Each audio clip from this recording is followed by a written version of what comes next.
ধন্যবাদ। শাসক দলের ভূমিকা সর্বদলীয় সকল নেতাদের সাথে মিলেমিশে কাজ করা, যে কোনো বিষয় যাচাই বাছাই ছাড়া মামলা সংঘাত পর্যায়ে জড়িয়ে না পড়া, মাদক কিশোর গ্যাং চাঁদাবাজ নিয়ন্ত্রণে একত্রে কাজ করা, সুপারিশ কেন্দ্রীয় পর্যায়ে তৃণমূলে নেতাদের পরামর্শ বা নির্দেশনায় দলের শৃঙ্খলা রক্ষায় কাজ করতে পারে।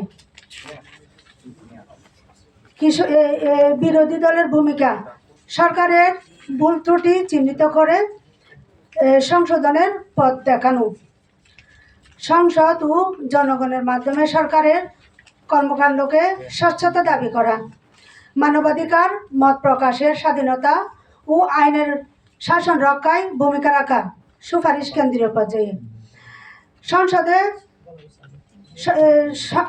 সংসদে অংশগ্রহণ, নিয়মিত উপস্থিতি, প্রশ্নোত্তর ও আলোচনায় অংশগ্রহণ নিয়ে জবাবদিহিতা জোরদার করা। অন্যান্য সুপারিশ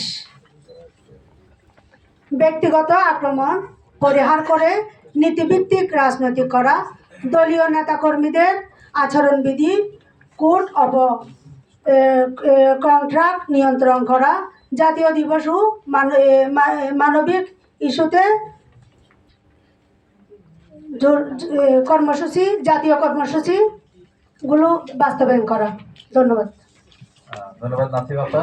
আমরা এই সামনে টেবিলে পরে